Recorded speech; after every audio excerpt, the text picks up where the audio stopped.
Well, hello, I am Dorothy Wilson, and I'm so happy to be joining you as part of the Comeback Champion Summit 2020 presented by Shea Brown.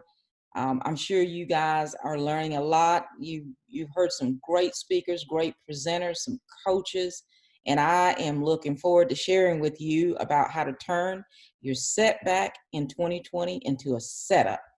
We can all agree that 2020 has been a year with a setback after setback after setback. But guess what? That setback is just a setup. It's all in how you see it up here.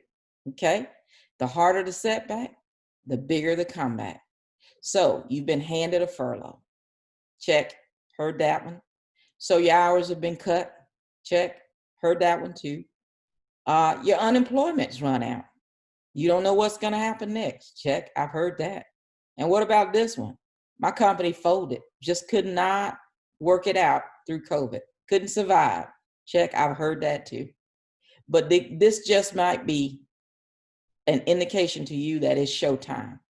It's time for you to do the thing that you have been afraid to do, that you've been thinking about for years, and you just haven't been able to go forward with it. As Shea Brown puts it, today is your January 1. So I want to start out by talking to you about three things: how to leap over failure, how to hit your lane, and how to win at unimaginable levels. So you're probably thinking, okay, Dorothy, you sound pretty confident, but you don't know what I've gone through, what I'm going through. You don't know what happened to me this year. Well, I can imagine what it was like. And I don't know exactly what's happened to you, but I do know what it feels like to be laid off from a job that you've invested years into. So this happened with me back in 2012. I had been working 28 years on my career. The youngest of six children. I was the first one to go to college. And I was very proud of myself to have attended a major university, received a communications degree. I remember my mom and my oldest sister telling me at the time when I chose the university, that's a big school and that's a long ways away. We're not going to be traveling up and down that road to come see you. And we don't have any money to be sending. So you better think about, what you're doing. And that's a mostly white school. Okay, all of that. But I was determined. I wanted to be as successful as I possibly could be in the field that I had chosen. And so I finished that degree, shot out of that university like a cannon, got a great job, and just started climbing the ladder. Every year, every 2 years, another promotion. I'd walk in, my boss would call me in, and it seems like every conversation was about forward momentum. Those were some very successful years. And so spin forward, it's many years later, and I am one position away from the top job in the company, which is publisher. Okay. And my boss calls me in to have a talk. And, we had been laying off people. It had several rounds of layoff. And so I thought, okay, this is just another round. I hate to hear it, but I'm going to brace myself and we're going to get through it. I'm smart. I can figure this out. I can do more with less. I've been doing more with less for several years since the layoff started. So he began to speak and he started talking about folding some publications. And it's like, okay. And then he said, and we'll be cutting some positions. And then he paused and he said, starting with yours. Wow. I have to be honest with you. The first thing that I felt, the first emotion that I felt was excitement. And I know that sounds crazy, but somewhere deep inside of me, I knew that I wanted more. I knew that I was capable of more. And I knew that I was never going to uh, actually be able to be all that I could be where I was. Yes, I could go to the next position that was in alignment with my career, but I wanted more than that. And so I felt all of the crazy emotions. Yeah, I was bitter.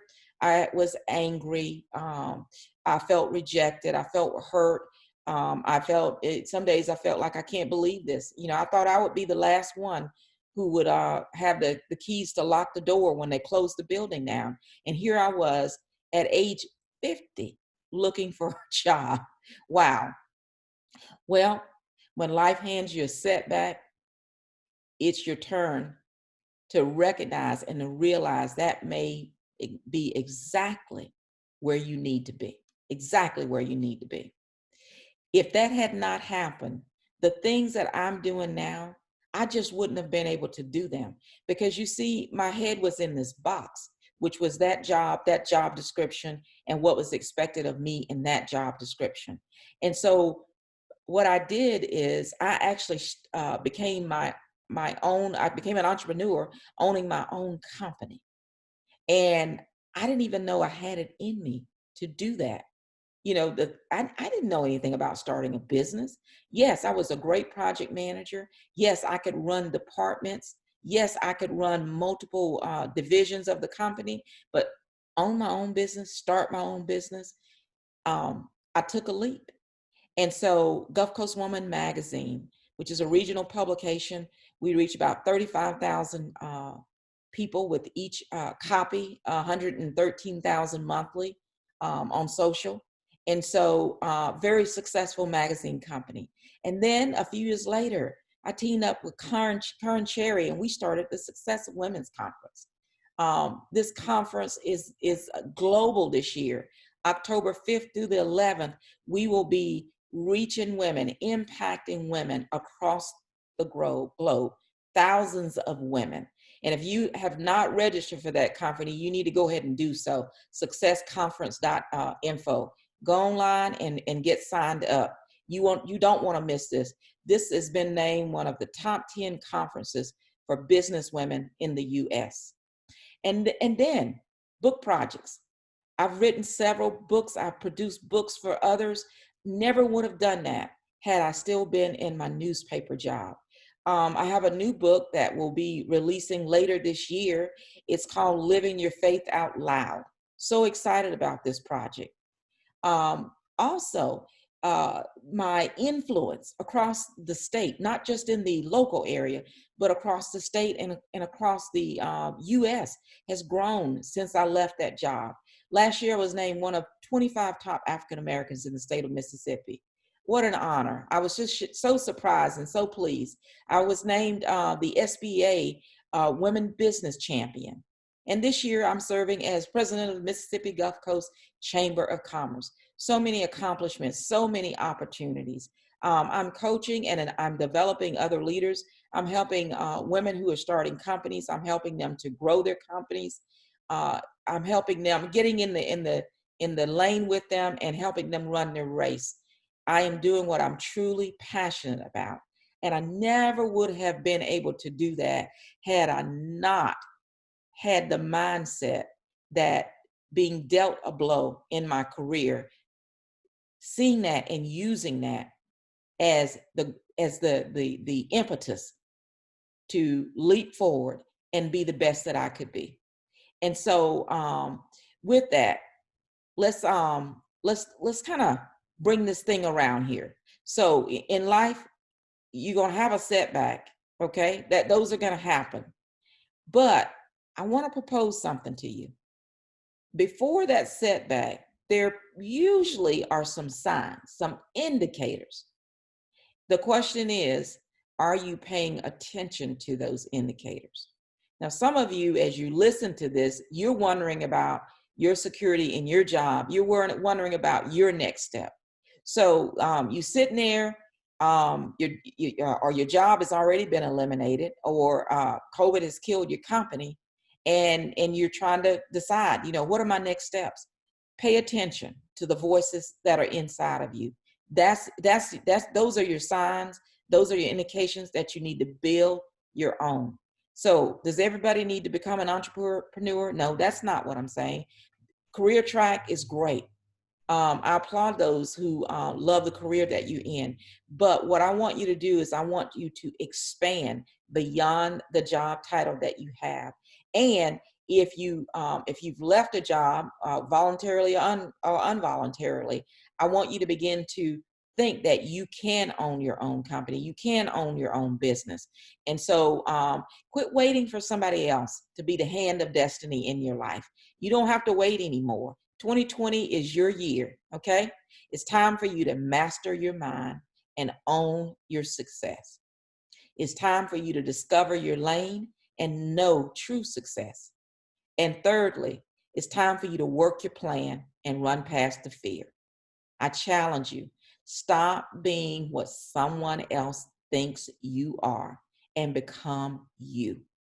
The COVID setback is your fresh opportunity to pursue your passion, the thing that makes you whole.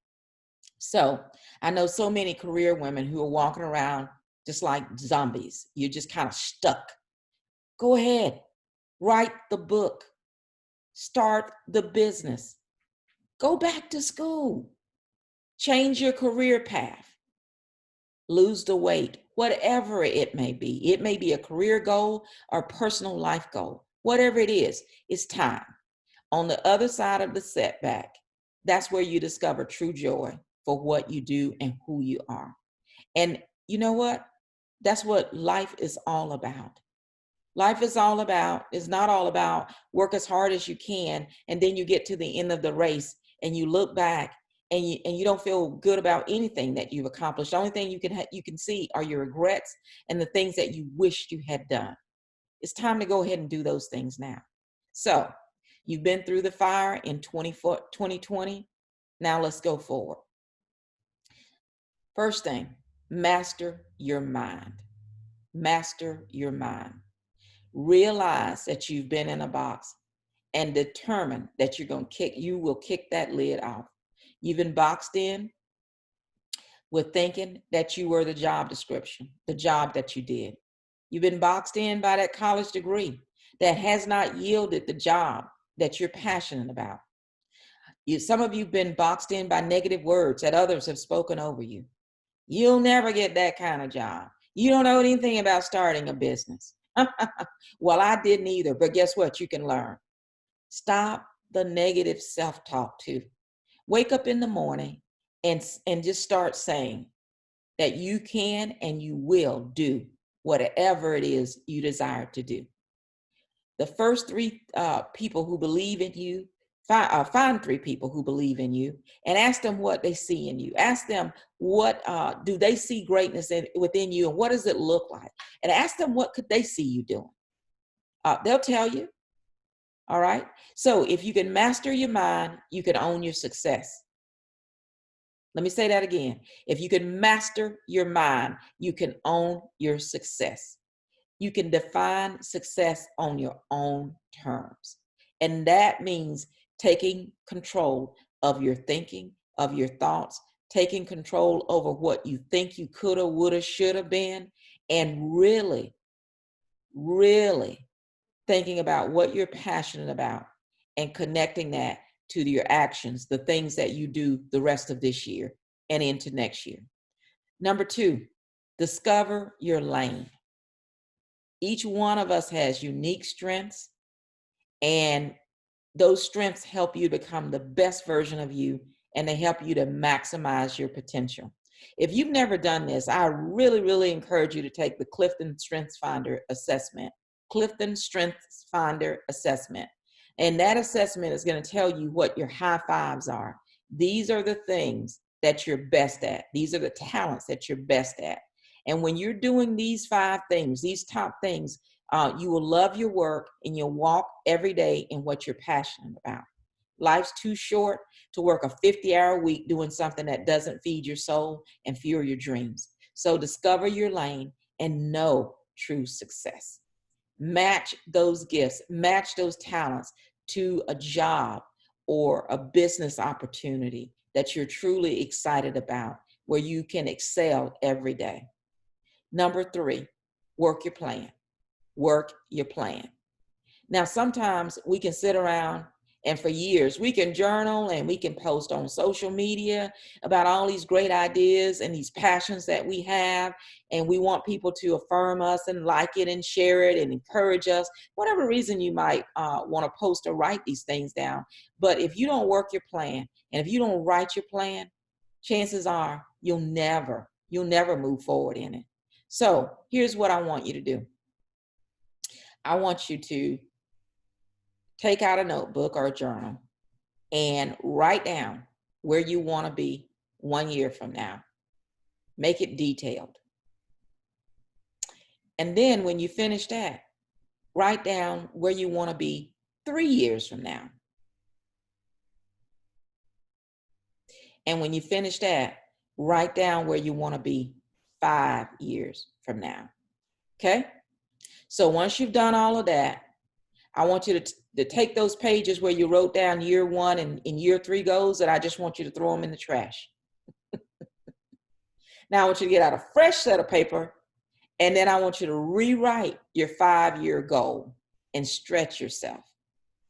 Because most of us, what we do when we start writing down goals, we allow self-limiting thoughts. We allow the box that we're in to compromise what we really think we want to do, what we could do.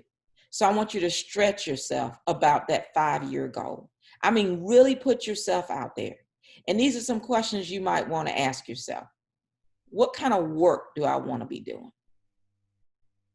How many hours do I want to work each week? What do I want to do besides work? How much vacation time do I want to have? How much money do I want to have? Now, notice I put money last. Success isn't how much money you have. Money is just a tool to support the lifestyle you want.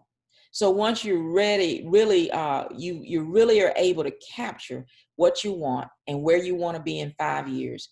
Now you're ready to go back and write your 1-year plan. Now you say, now, Dorothy, this is not making any sense. Just bear with me for a minute. Yes, go back now and write the 1-year plan. So what you'll realize is that the goals that you set initially for your 1 year and your 3-year plan were way too small in order to get you to your 5-year plan. So you had to really be honest with yourself about the 5-year plan. And now you want to go back and build toward the 5-year plan. And what you're going to realize, I guarantee you, is that you're going to recognize that you're going to have to take a lot more risk in order for you to hit your 5-year target. You're going to also have to think smarter and work harder to reach your 5-year target. So work your plan, run past fear. Run past fear. Okay? So some quick lessons as you work on this process here. 1, don't look back. Don't look back at the setback. Like Lot's wife in the Bible, you'll be frozen in place. If you're looking in the rearview mirror, you'll miss what's in front of you. Let me say that again. If you're looking in the rearview mirror, you will miss what's in front of you. Okay. Number 2, eat fear for breakfast. Yes, you're afraid. Everybody is afraid. So do it scared. It's even more frightening when you reach age 75 and realize you never did anything you really wanted to do. That's the real scary thing. So do it scared. You have time. Number 3, stay in your lane. Quit looking at what's on Sheila's plate, what's in Tanya's glass, and do you. Your ice cream is melting because you're busy counting the sprinkles on somebody else's cone. Number 4, quit looking for affirmation from haters. If God has already confirmed it in you, why are you looking for somebody else to affirm it? What he says is enough. The gifts and the talents that he put in you, they are enough, and you are enough. Number 5, quit talking and start working. Work the dream. Quit looking at it. Quit smelling it. Quit talking about it. Quit writing about it. Quit posting about it. Just do it. You work hard, you work smart, and success will find you. And you don't even need a $50,000 loan or a grant. You need to believe in what you were created to do, and you need to get out of the bed, and you need to get going. You can find partners, people with similar dreams. They may have the money, but they don't have the time or the talents to go forward in something. And they may be willing to come on board with you. You may be able to to become a partner in a business with someone else, and you put in the sweat equity, and that's your down payment. If you want to do it, there's a way to do it. Okay. So back to your setback. I want you to think about this, and I want to leave you with this one.